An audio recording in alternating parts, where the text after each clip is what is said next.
آج اللہ کا نام لے کر سورۃ النساء کی آیت نمبر 11 سے شروع کرتے ہیں. یہ بڑی اہم ترین آیات ہیں اور قرآن پاک کا مشکل ترین ٹاپک، بلکہ اگر یہ کہا جائے کہ سب سے مشکل ٹاپک جو ہے وہ یہ ہے جو آج آنے لگا ہے سورۃ النساء میں. لہذا فل اٹینٹو ہوں، جس کو نیند آ رہی ہے تو وہ کھڑا ہو جائے تاکہ اس کی نیند جو ہے وہ مٹ جائے. ویسے بھی اب راتیں بہت لمبی ہیں، کوئی اتنا مسئلہ نہیں ہے. 7:15 عشاء ہو رہی ہے اور ابھی درس شروع ہے 8 سے لے کے 9 بجے تک، تقریباً 1 گھنٹے کی کلاس ہوتی ہے. تو 2 آیات کے اندر سورۃ النساء کے رکوع نمبر 2 کے اندر اللہ تبارک و تعالیٰ نے وراثت کے سارے مسائل بیان فرمائے اور اتنی مختصر اور جامع گفتگو کی کہ اس پر کتابیں در کتابیں لکھی جا رہی ہیں. بلکہ احادیث کی کتابوں میں کتاب الفرائض نام کے پورے چیپٹر ہیں جن کے اندر وراثت کے ایشوز کو ایڈریس کیا گیا کہ کوئی شخص مر جائے تو اس کے مرنے کے بعد اس کی دولت کس طرح رشتہ داروں میں ان کے وارثوں میں تقسیم ہوگی. یہ وراثت کا مسئلہ.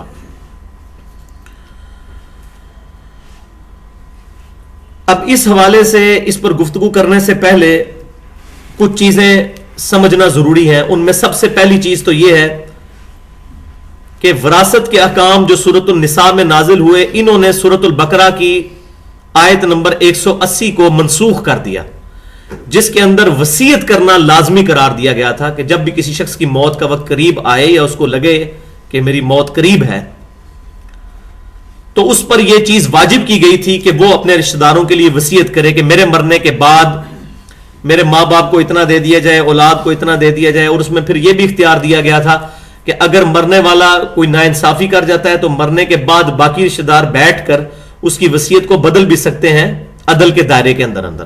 لیکن اب وہ ساری آیات منسوخ ہو گئی ہیں اور ان آیات نے اس کو منسوخ کیا ہے. تو 3 ٹرمینالوجیز پہلے اصطلاحات سمجھ لیں. پہلی اصطلاح ہے عطیہ، جس کو ہم کہتے ہیں ہبہ کرنا، تحفہ دینا کسی کو. دوسری اصطلاح ہے وصیت، کہ میرے مرنے کے بعد یہ چیز فلاں کو مل جائے، یہ وصیت. اور تیسری چیز ہے وراثت، جو یہاں پر آ رہی ہے کہ مرنے کے بعد اللہ تعالیٰ کے احکامات کے مطابق خود بخود آٹومیٹکلی جس کا جو حصہ ہے وہ اس کے رسپیکٹو رشتہ دار کو پہنچ جائے اور جتنی اس کی رقم ہے وہ اس کو مل جائے. تو یہ 3 ٹرمینالوجیز سمجھ لیں، 3 اصطلاحات کو. عطیہ کہتے ہیں تحفے کو، ہبہ کرنے کو. کوئی شخص اپنی زندگی میں اپنی اولاد کو تحفہ کر دیتا ہے، رقم یا کوئی اور چیز ٹینجیبل فارم کے اندر، گاڑی کر سکتا ہے، مکان کر سکتا ہے، زمین کر سکتا ہے، یہ تحفہ. لیکن اس کے اندر شرط کیا ہوگی؟ وہ صحیح بخاری اور صحیح مسلم کی متفق علیہ حدیث ہے کہ نعمان بن بشیر رضی اللہ تعالیٰ عنہ کہتے ہیں کہ میرے والد نے مجھے ایک غلام تحفے میں دیا، اور پھر آپ رضی اللہ تعالیٰ عنہ کے والد نے، وہ بھی صحابی تھے، انہوں نے نبی صلی اللہ علیہ وسلم کی خدمت میں یہ چیز بیان کی کہ میں نے اپنے بیٹے کو غلام تحفے میں دیا ہے. تو آپ صلی اللہ علیہ وسلم نے پہلا کوشچن اس سے یہ کیا، کیا تم نے اپنے سارے بیٹوں اور بیٹیوں کو، ساری اولاد کو ایک ایک غلام ہبہ کر دیا؟ تو انہوں نے کہا نہیں یا رسول اللہ. تو آپ صلی اللہ علیہ وسلم نے فرمایا کہ اپنی اولاد کے درمیان عدل کرو، اللہ سے ڈرو. تو اگر نہیں کیا تو اس سے بھی واپس لے لو. کیا تم یہ خواہش نہیں رکھتے کہ تمہاری اولاد بھی تمہارے ساتھ برابری کا سلوک کرے، یعنی تمام اولاد میں سے ہر بیٹا ہر بیٹی برابر پروٹوکول دے؟ تو انہوں نے کہا یا رسول اللہ میری خواہش ہے صلی اللہ علیہ وسلم. تو آپ صلی اللہ علیہ وسلم نے فرمایا کہ پھر تم بھی ان کے اندر انصاف کرو. تو اگر زندگی میں کوئی گفٹ کیا جائے گا پھر وہ والا چکر نہیں ہوگا وراثت والا کہ بیٹی کو آدھا حصہ ملے گا اور بیٹے کو جو ہے وہ ڈبل حصہ ملے گا یا پورا حصہ ملے گا. ایسا نہیں ہوگا. زندگی میں جب بھی دیا جائے گا تو برابر ہی تقسیم کیا جائے گا. لہذا یہاں بڑی کڑوی بات ہے جو ہضم کرنے والی ہے، وہ یہ ہے کہ اگر کسی باپ نے اپنی بیٹی کو جہیز میں 4 یا 5 لاکھ روپے کا سونا دے دیا تو اب اس پر یہ واجب ہوگا کہ اتنی ہی رقم اپنے باقی بیٹوں کو بھی دے اور بیٹیوں کو دے. اب ہمارے پنجاب کے معاشرے میں کیا ہوتا ہے کہ جہیز دے کے یہ سمجھتے ہیں کہ شاید اب وراثت دے دی ہے. وراثت تو ملنی ہی ملنی ہے. اور یہ جو 2 نمبریاں چل رہی ہیں کہ بہنوں سے بھائی جو ہیں وہ ان کو شرمندہ کر کے وراثت میں معاف کروا لیتے ہیں, جی اسی بھنا تے بھراواں کو لانیاں چنگیاں لگنیاں, تو وہ کہتے ہیں جی ہمارے بھائی رکھ لیں سارا حصہ. تو یہ چیز کرنا بھی قطعاً جائز نہیں ہے, مطلقاً یہ چیز حرام ہے, اور یہ اسلام کے قوانین کا مذاق اڑانے والی بات ہے. تو اگر زندگی میں تحفہ دیا جائے گا تو برابر دیا جائے گا, ادروائز جس کو دیا ہے اس سے بھی لے لے. اسی طریقے سے کوئی باپ اپنے بیٹے کو 2 لاکھ روپیہ دیتا ہے اس کے کسی پرابلم کے اندر, تو اب اس کو اتنی رقم باقیوں کو بھی دینی ہوگی. ہاں یہ ہو سکتا ہے کہ وہ باقی بیٹے خود اپنی مرضی سے معاف کر دیں, وہ الگ بات ہے, لیکن اس پر باپ پر یہ چیز واجب ہوگی کہ وہ ان کو وہ چیز دے. دوسری حدیث اسی ضمن میں جامعہ ترمذی, ابو داؤد, سنن نسائی اور سنن ابن ماجہ میں موجود ہے, سنن اربع چاروں کتابوں کے اندر. نبی صلی اللہ علیہ وسلم نے ارشاد فرمایا کسی شخص کے لیے یہ حلال نہیں ہے کہ وہ کسی کو تحفہ دے کر اس سے واپس لے لے. اس کی مثال اس کتے کی سی ہے کہ جو کتا ضرورت سے زیادہ کھا کر کہہ کر دیتا ہے اور پھر اپنی کہہ کو چاٹنا شروع کر دیتا ہے.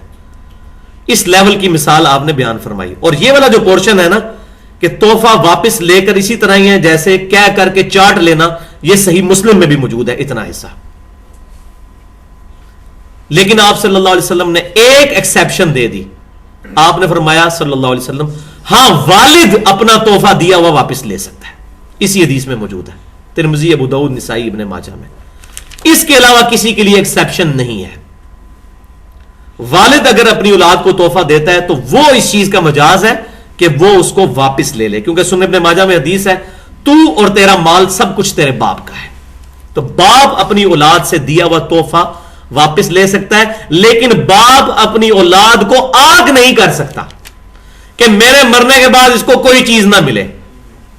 باپ کا باپ بھی آ جائے نا تو وہ اس کو اولاد کو آگ نہیں کر سکتا, کیونکہ وراثت جو تقسیم ہونی ہے it is an obligation from almighty Allah, یہ اللہ کی طرف سے فرض ہے. اس کو کوئی چینج کرے گا یا چینج کرنے کو جائز سمجھتا ہے وہ مسلمان ہی نہیں ہے, شریعت کا مذاق اڑانے والا ہے وہ شخص. یہ بہت سینسٹیو ایشو ہے وراثت کے اعتبار سے. تیسری حدیث اس کانٹیکسٹ میں صحیح بخاری اور صحیح مسلم کی متفق علیہ حدیث ہے کہ سعد بن ابی وقاص رضی اللہ تعالیٰ عنہ جو عشرہ مبشرہ میں سے ہیں, وہ کہتے ہیں کہ فتح مکہ کے بعد میں اتنا بیمار ہوا کہ مجھے یہ ڈر لگا کہ میری موت کا وقت قریب آ گیا. تو نبی صلی اللہ علیہ وسلم میری عیادت کو آئے تو آپ صلی اللہ علیہ وآلہ وسلم سے میں نے عرض کیا کہ اللہ کے نبی صلی اللہ علیہ وسلم میری ایک ہی بیٹی ہے, تو میں چاہتا ہوں کہ میں اپنی ساری دولت اللہ تعالیٰ کی راہ میں صدقہ کر دوں, اس کے لیے وصیت کر دوں کہ میرے مرنے کے بعد یہ دولت جو ہے وہ اللہ کی راہ میں خرچ کر دی جائے یا فلاں فلاں کو دے دی جائے. بیٹی کے بارے میں انہوں نے یہ سوچا ہوگا کہ بیٹی کی تو ویسے ہی شادی ہو جانی ہے تو وہ اپنے خاوند کے پاس چلی جائے گی. تو آپ صلی اللہ علیہ وسلم نے اس کو ناپسند فرمایا. آپ نے فرمایا نہیں ایسا مت کرو. انہوں نے کہا یا رسول اللہ صلی اللہ علیہ وسلم اگر میں اپنا 2/3 مال جو ہے 2/3 یہ خیرات کر دوں, یہ وصیت کر دوں کہ میرے مرنے کے بعد فلاں کو مل جائے. اب یہ وصیت والی چیز شروع ہو گئی ہے. وصیت کا تعلق ہے مرنے کے بعد, تحفے کا تعلق ہے زندگی میں. وصیت کا تعلق ہے مرنے کے بعد کہ انسان زندہ ہے اور یہ کہے کہ میرے مرنے کے بعد یہ چیز فلاں کو ملے گی, جب تک میں زندہ ہوں تو میرے پاس رہے گی. یہ ہوتی ہے وصیت. اور پھر تیسری چیز آئے گی وراثت. تو آپ صلی اللہ علیہ وسلم نے فرمایا نہیں. پھر انہوں نے عرض کیا اے اللہ کے رسول صلی اللہ علیہ وسلم میں اپنی آدھی دولت کے لیے وصیت کر دوں. آپ صلی اللہ علیہ وسلم نے فرمایا نہیں. حالانکہ صحیح بخاری اور مسلم کی متفق علیہ حدیث ہے نبی صلی اللہ علیہ وسلم کی مبارک زبان پہ کبھی نہیں کا لفظ آتا ہی نہیں تھا. آپ سے کسی نے کوئی سوال کیا تو آپ کبھی بھی نہ نہیں کرتے تھے, لیکن اس موقع میں نے وہ الفاظ غور سے پڑھے, نہیں کے الفاظ ہیں نہیں. پھر انہوں نے کہا یا رسول اللہ صلی اللہ علیہ وسلم میں اپنا 1/3 مال وصیت کر دوں، تو آپ صلی اللہ علیہ وسلم نے فرمایا یہ بھی زیادہ ہے، لیکن اگر تم چاہتے ہو تو اتنا کر سکتے ہو، لیکن اس کو پسند نہیں فرمایا، فرمایا یہ بھی زیادہ ہے۔ اسی لیے پھر محدثین کی یہ رائے قائم ہوئی ہے کہ 1/3 کے بجائے 1/4 مال جو ہے وہ کرنا چاہیے، تاکہ آپ صلی اللہ علیہ وسلم کی جو مبارک منشا ہے اس کے اندر اندر بات رہے۔ ویسے 1/3 بھی کوئی کر دے تو اس کی بھی اجازت موجود ہے، لیکن یہ بالکل ایج پہ ہے۔ تو آپ صلی اللہ علیہ وسلم نے 1/3 پر بالکل ایج پہ اجازت دی کہ تم اس کی وصیت کر سکتے ہو۔ اور پھر آپ صلی اللہ علیہ وسلم نے بڑی لاجیکل بات ارشاد فرمائی، اور اسلام دین فطرت ہے۔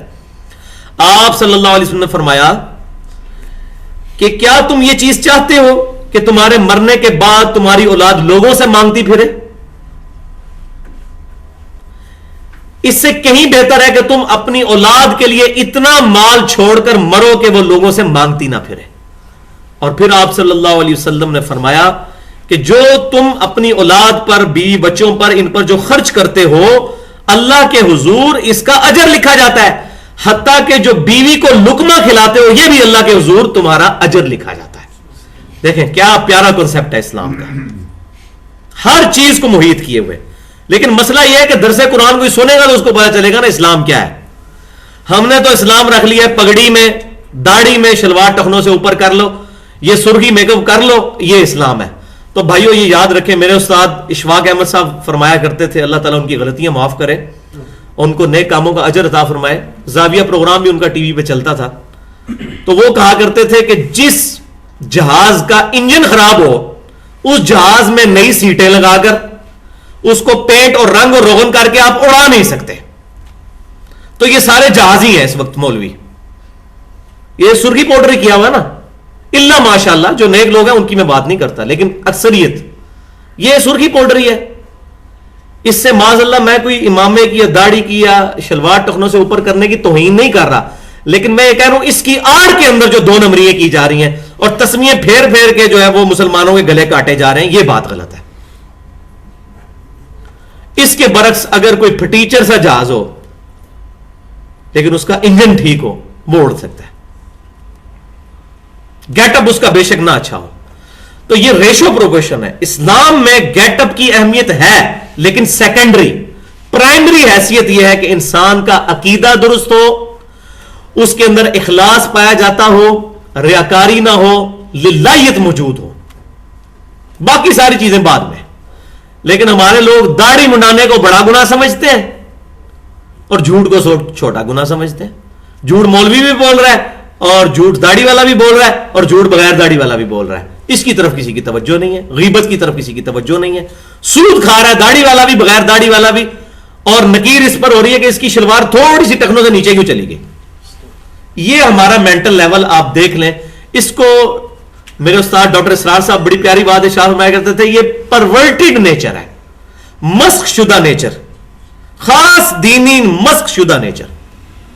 تو ان کی کافی باتیں اچھی ہیں اور کافی باتوں سے مجھے اختلاف بھی ہے، باقی غلطیاں اللہ تعالیٰ ان کی معاف فرمانے والا ہے۔ کوئی شخص بھی پرفیکٹ 100% نہیں ہوتا، لیکن ہماری یہ عادت ہے ایز اے نیشن کہ ہم کسی کی 1 یا 2 غلطیاں پکڑ کے اس کو 0 سے ضرب دے دیتے ہیں، اس کی باقی ساری چیزیں ختم کر دیتے ہیں، اور اپنے بارے میں کہا کہ ایک نیکی بھی کر لیں سب کے سامنے پرچار کرتے پھرتے ہیں۔ تو یہ اسلام کا کانسیپٹ ہے۔ فرمایا آپ صلی اللہ علیہ وسلم نے اولاد کو مفلس چھوڑ کے نہ مرو کہ وہ مانگتی پھرے لوگوں سے۔ یہ ہمارے محلے میں ایک واقعہ ہوا ہے، وہ بھی بندہ زندہ ہے، اس نے جناب اپنی زندگی میں 4 سٹوری بلڈنگ جو ہے وہ جناب وہ ایک مدرسے کو دے دی ہے۔ کسی جماعت میں وہ وقت لگا کے آیا اور واپسی پہ آ کے اس نے جناب عورت اور اولاد کو کنگال کر کے تو وہ کہا جی یہ فلاں کے نام میں کرتا ہوں۔ اس ظلم کی انتہا ہے۔ انسان کو یہ چیز سمجھنی چاہیے۔ آپ صلی اللہ علیہ وسلم نے فرمایا اپنی اولاد کو کنگال چھوڑ کے مت مرو۔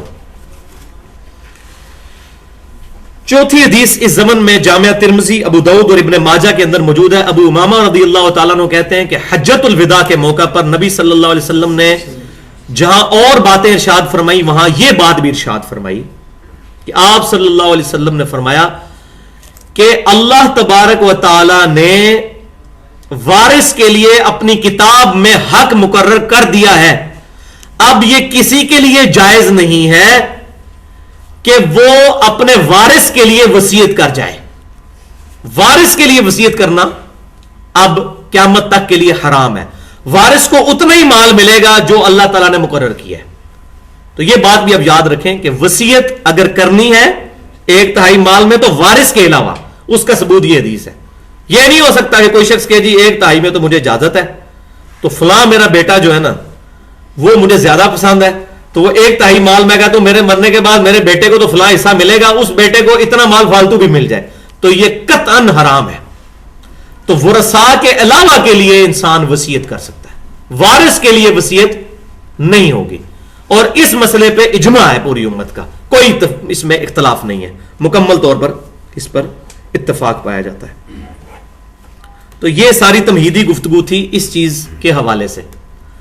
تو اس میں بڑی امپورٹنٹ چیزیں ہیں، یہ ساری بیک گراؤنڈ پتا ہو تو پھر انسان کو وراثت کے مسائل سمجھ آنے شروع ہوتے ہیں.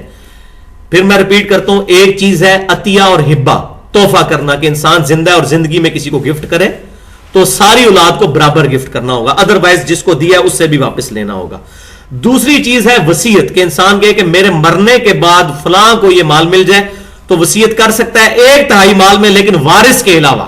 وارث کو وصیت نہیں کر سکتا، اس کا تو اللہ نے پہلے ہی مقرر کر دیا ہوا، اس کو دوبارہ سے نوازا نہیں جا سکتا. وارث کے علاوہ اور رشتہ داروں کے لیے، مثال کے طور پر کوئی بندہ ہے، اس کا بیٹا فوت ہو گیا، اب بیٹا مر گیا تو بیٹے کی آگے سے اولاد ہے، پوتا پوتی تک تو وراثت نہیں جاتی، کیونکہ پوتے کا تو کوئی حق نہیں وراثت کے اندر، دادی کا ہے. تو اب دادا جو ہے وہ زندہ ہے اور اس کو پتا ہے کہ میرا بیٹا جو مر چکا اس کی اولاد تک وراثت نہیں پہنچے گی، تو اس کے لیے وصیت کر سکتا ہے کہ میرا جو بیٹا مر گیا اس کی جو اولاد ہے اس کو میں 1/3 مال جو ہے وہ وصیت کرتا ہوں، کیونکہ وہ وارث تو ہے ہی نہیں ہے، تو اب اس کے لیے وصیت والا آپشن کھلا ہے. تو یہ اللہ تبارک و تعالیٰ نے ایک اسکیپ روٹ اس مسئلے میں خود بخود ہمیں دے دیا ہے. اب اللہ کا نام لے کر اتنی پوری تمہیدی گفتگو کے بعد اس کو شروع کرتے ہیں. بسم اللہ الرحمن الرحیم، سورۃ النساء آیت نمبر 11. یوصیکم اللہ فی اولادکم، اللہ تعالیٰ تمہیں وصیت کرتا ہے، حکم دیتا ہے تمہاری اولاد کے بارے میں، اس کی میراث کے بارے میں. کیا؟ للذکر مثل حظ الانثیین، کہ لڑکے کا حصہ برابر ہوگا 2 لڑکیوں کے حصے کے. یعنی پوری کیلکولیشن کے بعد اگر لڑکی کے حصے میں 25,000 روپے آ رہا ہے تو لڑکے کو 50,000 روپیہ ملے گا. وہ پوری کیلکولیشن میں ایک کیس بھی کنسیڈر کر کے آپ کو پریکٹیکل بتاؤں گا بھی اس میں.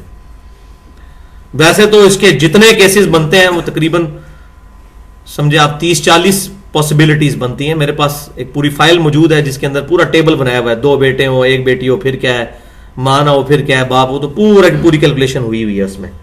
لیکن سمجھنے کے لیے خود بھی انسان کیلکولیٹ کر سکتا ہے. یہ پیورلی میتھمیٹکس ہے، اور یہ میتھمیٹکس آسان نہیں ہے، یہ ریشو پروپورشن والی میتھمیٹکس ہے، نسبت اور تناسب والی، جو ہمارے لیے جب میتھمیٹکس ہم پڑھتے تھے اس وقت بھی ایک ٹف سبجیکٹ تھا. لیکن میں کوشش کروں گا اس کو آپ کو آسانی کے ساتھ سمجھانے کی کوشش کروں انشاءاللہ. تو اللہ تعالیٰ فرما رہے ہیں کہ اللہ تمہیں وصیت کرتا ہے اس بات کی کہ لڑکے کا حصہ ہوگا ڈبل لڑکی سے. فَإِن كُنَّ نِسَاءً فَوْقَ اثْنَتَيْنِ، پھر اگر ہو صرف لڑکیاں 2 سے زائد، 2 یا 2 سے زائد اگر لڑکیاں ہی ہوں، لڑکا نہ ہو، فَلَهُنَّ ثُلُثَ مَا تَرَكَ، تو میت نے جو چیز چھوڑی اس کا 2/3 حصہ ان کے درمیان تقسیم کیا جائے گا. اگر لڑکے نہیں صرف لڑکیاں ہیں تو 2/3 مال جو ہے وہ ان کے اندر تقسیم کیا جائے گا. وَإِن كَانَتْ وَاحِدَةً، اور اگر ایک ہی لڑکی ہو، فَلَهَا النِّصْفُ، تو آدھا جو جائیداد کا حصہ ہے وہ اس کو مل جائے گا بیٹی کو. وَلِأَبَوَيْهِ لِكُلِّ وَاحِدٍ مِّنْهُمَا السُّدُسُ، اور میت کے ماں باپ کو ہر ایک میں کو، ماں کو بھی اور باپ کو بھی 1/6 حصہ ملے گا. مما ترک ان کان لہ ولد، اس میں سے کہ جو چھوڑا ہے میت نے بشرطے کہ میت کی اولاد ہو. فَإِن لَمْ يَكُنْ لَهُ ولد، اور اگر میت کی اولاد نہ ہو پھر کیا ہوگا؟ وَوَرِثَهُ أَبَوَاهُ فَلِأُمِّهِ ثُلُث، اس کے وارث صرف اس کے ماں باپ ہی ہوں تو اس کی ماں کا اب 1/3 حصہ ہو جائے گا. پہلے 1/6 تھا, اب ڈبل ملے گا, 1/3 ہو جائے گا. 1/6 کو 2 سے ضرب دیں تو 6 کٹ کے کیا آ گیا, 1/3, اور باقی بھی سارا باپ کو مل جائے گا. فَإِن كَانَ لَهُ إِخْوَةٌ فَلِأُمِّهِ السُّدُسُ مِن بَعْدِ وَصِيَّةٍ يُوصِي بِهَا أَوْ دَيْنٍ. اور اگر میت کے بہن بھائی بھی ہوں تو ماں کا پھر چھٹا حصہ ہوگا, اور یہ ساری تقسیم ہوگی من بعد وصیۃ یوصی بها, اس وصیت کو پورا کرنے کے بعد جو مرنے والے نے وصیت کی ہے, او دین, یا اس کا قرض اتارنے کے بعد. یعنی پہلی چیز فرمائی کہ وصیت پوری کرنی ہے مردے کی, دوسری چیز فرمائی قرض اتارنا ہے, اس کے بعد باقی جدا تقسیم ہونی ہے. اب یہ حیران کن بات ہے کہ پہلی چیز تو ہونی چاہیے تھی کہ اس کا قرض اتارا جائے, کیونکہ صحیح بخاری مسلم میں حدیث ہے کہ قرض ایسی چیز ہے جو شہید کا بھی نہیں معاف ہوتا. یہاں ترتیب کیوں الٹی گئی ہے؟ اس کی وجہ یہ ہے کہ جو مرنے والے نے وصیت کی ہے, جس کے لیے وصیت کی ہے, اس کی امپورٹنس اس لیے زیادہ ہے کہ جن سے اس نے قرضہ لیا وہ تو خود مانگ لیں گے, آ کے وہ تو شور ڈال کے اپنا حصہ لے لیں گے, کیونکہ وہ تو دعوے سے لیں گے کہ جی دیو جی سانو. جیسے کہ آج جنازے کی پرونوسمنٹ ہوتی ہے, جی کوئی لین دین ہے تو کر لو, وہ تو گربان پکڑ کے بھی لے لیں گے. لیکن جس کے لیے وصیت کی ہوئی ہے, اگر وہ بیچارہ ماٹھا سا ہے تو وہ بیچارہ ریکویسٹ ہی کر سکتا ہے, کیونکہ اس نے کمایا تو کوئی نہیں ہوا, اس کو تو مفت میں مل رہا ہے, تو کہے گا جی میرا حصہ بھی مجھے دے دیں, تو وہ اتنے شد و مت کے ساتھ اظہار نہیں کر سکتا. اسی لیے اللہ تعالیٰ نے ہماری انسٹنکٹ کے اوپر سٹرائک کی. پہلی چیز کی ہے, پہلے وصیت جو کی ہے نا اس نے وہ تقسیم کرو, اس کے بعد جو ہے وہ قرضہ اتارو. قرضے والے تو خود تمہاری چمڑی اتار لیں گے, یعنی بٹوین دی ورڈز یہ بات ہو رہی ہے, وہ تو چھوڑیں گے نہیں, وہ تو لیں گے. تو یہ اس لیے ترتیب ہے. آباؤکم و ابناؤکم لا تدرون ایہم اقرب لکم نفعا, تمہارے ماں باپ یا تمہارے بیٹے ان میں سے کون زیادہ قریب ہے کہ تمہیں نفع پہنچانے کے اعتبار سے, یہ اللہ تبارک و تعالیٰ کے علم ہے, یہ اللہ تعالیٰ کا ڈیسیژن. اب یہ نہ سوچو کہ ماں باپ تو بوڑھے ہو گئے جی انہوں نے کیا لے کے کرنا ہے, تو اللہ تعالیٰ فرماتا نہیں, یہ اللہ تعالیٰ کا ڈیوائن ڈیسیژن ہے. یہ تم نے نہیں یہ اپنی میتھمیٹکس لڑانی اس مسئلے میں کہ جی ماں باپ کو دے کے کیا کریں گے, جی ایسے ہی بوڑھے نے انہوں نے کیا کرنا ہے, 2 وقت کی روٹی اور ساڑھے کو کھا لیں گے. تو ایسا نہیں ہے, یہ اللہ تبارک و تعالیٰ جانتا ہے. فریضۃ من اللہ, یہ فرض کیا ہوا ہے اللہ کی طرف سے. ان اللہ کان علیما حکیما, اللہ تعالیٰ بے شک علم والا ہے اور دانائی والا, حکمت والا ہے. اس کے علم میں ہر چیز کہ کس کا کتنا حصہ ہونا چاہیے, اور وہ حکمت بھی رکھتا ہے. یہ اس کے الٹپ ڈیسیژن نہیں ہے, ایٹ رینڈم نہیں ہے, بلکہ اللہ تبارک و تعالیٰ نے پورے وزڈم کے ساتھ یہ چیزیں ڈیفائن کی ہیں. تو اب یہ پوری اس آیت کے بعد اس کا ذرا تھوڑا خلاصہ سمجھ لیں. وہ یہ ہے کہ وراثت کے تقسیم ہونے کے لیے 2 چیزیں تو میں نے پہلے بتا دی کہ وصیت پہلے پوری کی جائے گی اور دوسرا قرض اتارا جائے گا جو آ گیا, اس کے بعد وراثت تقسیم ہوگی. اب وراثت تقسیم ہونے میں ترتیب کیا ہونی چاہیے؟ تو ترتیب اس میں یہ ہوگی کہ پہلے ماں باپ کا حصہ نکالا جائے گا پورے مال میں سے, 1/6 ہے یا 1/3 ہے, پورے مال میں سے نکالا جائے گا ماں باپ کا حصہ. اس کے بعد جو باقی بچے گا اس میں بیوی کا حصہ, زوج بلکہ لفظ استعمال کر لیں آپ, سپاؤس جس کو کہتے ہیں, بیوی کے لیے مرد اور مرد کے لیے بیوی. اگر مرد مر گیا تو اس کی بیوی, اگر بیوی مر گئی تو اس کے مرد کے لیے. تو ماں باپ اور زوج ان دونوں کے حصے پورے مال میں سے تقسیم ہوں گے. 1/8 اگر حصہ ملنا ہے بیوی کو تو وہ پورے مال میں سے 1/8 ملے گا. تو ماں باپ اور بیوی یا خامند اس کو پورے مال میں سے ملے گا, اور باقی جو مال بچے گا اس مال میں سے پھر مزید ڈویژن ہوگی. تو جو باقی بچنے والی اولاد ہے وہ باقی بچے ہوئے مال میں سے اتنا حصہ لے گی. یہ نہیں ہے کہ وہ کہ جی مجھے پورے مال میں سے اب آدھا دو یا 1 وہ. تو یہ ڈویژن ہے اس کی. اب اس کے لیے میں ایک ایگزامپل کنسیڈر کر لیتا ہوں تاکہ آپ کو بات سمجھ آ جائے گی. مثال کے طور پر ایک شخص جو ہے وہ 1,20,000 روپیہ چھوڑ کر مرا ہے. 1,20,000 روپیہ. یہ سپوز کر لیں آپ. اس نے 10,000 کا قرض اتارنا ہے اور 10,000 روپے کی اس نے وصیت بھی کی ہوئی ہے کسی کے لیے کہ میرے مرنے کے بعد فلاں مسجد میں یا فلاں مدرسے میں یا فلاں غریب آدمی کو 10,000 روپیہ میرے مال میں سے دے دیا جائے. تو پہلے کیا ہوگا کہ وہ وصیت پوری کی جائے گی, 10,000 روپیہ ہم اس مسجد کو یا مدرسے کو یا اس پرٹیکولر پرسنالٹی کو دیں گے کہ جس کی اس نے وصیت کی ہے. باقی کتنا رہ گیا؟ 1,10,000. اب 10,000 روپیہ اس نے قرض بھی اٹھایا ہوا ہے تو 10,000 روپیہ قرض بھی اتار دیں گے. پیچھے کیا بچا؟ 1,00,000. اب ترتیب کیا ہوگی کہ میں نے بتایا تھا کہ 2 لوگ ہیں جن کا مال وراثت میں جو حصہ ہے وہ پورے مال میں سے ملتا ہے, ماں باپ اور بیوی یا خامد, اور باقی جو مال بچے گا وہ پھر اولاد میں اور بہن بھائیوں میں تقسیم ہوگا. اور اس میں مزے کی بات یہ ہے کہ اگر اولاد نرینہ موجود ہے یعنی لڑکا ہے پھر بہن بھائیوں کو کچھ بھی نہیں ملے گا. بہن بھائی اس وقت شامل ہوتے ہیں جب کوئی شخص لڑکا چھوڑ کے نہ مرے, صرف لڑکیاں ہی لڑکیاں ہوں تو پھر بہن بھائیوں میں بھی حصہ آ جاتا ہے. اگر لڑکا بھی ہے اور لڑکیاں بھی ہیں اس کی تو بہن بھائی فوراً فارغ. تو یہ سیدھا سا فارمولہ ہے کہ اگر اولاد نرینہ ہے تو بہن بھائی کو کچھ نہیں ملنا. پہلے نمبر پہ ماں باپ کو, اس کے بعد خامند کو یا خامند کے لیے بیوی کو, اور اس کے بعد اولاد کو. لڑکے کو ڈبل ملے گا لڑکیوں سے, لیکن اگر لڑکا نہیں ہوگا صرف لڑکیاں ہوں گی پھر ماں باپ اور خامند اور بیوی کے ساتھ ساتھ پھر بہن بھائیوں کو بھی ملے گا.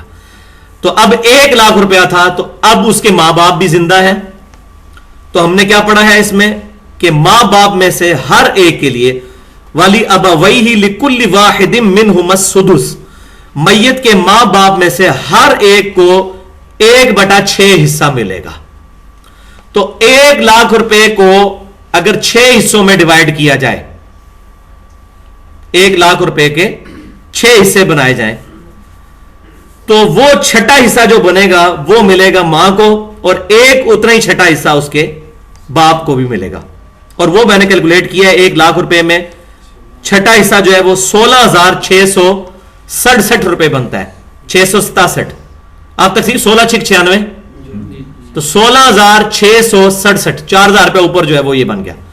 تو 16,667 روپے 667 روپے 667 یہ مل گئے ماں کو, اور 16,667 روپے مل گئے باپ کو. اب اس کی بیوی کے لیے, یا بیوی تھی تو اس کا شوہر, اس کے لیے کتنا ہے 1/8. تو 1/8 یہ 16,000 16,500 نکالنے کے بعد جو وہ نہیں ہوگا, پورے لاکھ میں سے نکالنا ہوگا, کیونکہ میں نے بتایا 2 لوگ ہیں جن کا پوری رقم میں سے نکلنا ہے, پہلے ماں باپ اور دوسرے اسپاؤس زوج اس کا جو. تو 1/8 حصہ کیا بنے گا؟ 1,00,000 کا 1/8 حصہ جو ہے وہ بنے گا 12,500. 12,896 12.5 پورے بن گئے. تو وہ لے چکے ہیں 16,667. تو اس باقی بچے ہوئے کا نہیں 1/8, وہ تو پھر بہت کم بن جائے گا نا. تو پورے لاکھ میں سے 1/8 تو یہ بن گیا 12,500. تو 12,500 روپیہ اس کی بیوی کو مل جائے گا. اگر ایک سے زیادہ بیویاں ہوں گی تو پھر 12,500 جو ہے نا, 2 بیویاں تو اس کو آدھا کر لیں. یہ نہیں کہ ہر بیوی کو 12,500 دیتے جائیں گے, پھر تو بچنا ہی کچھ نہیں ہے. ٹھیک ہے, تو بیویوں کو اوور آل جو ہے نا وہ 12,500 میں سے ڈیوائڈ کرنا ہے.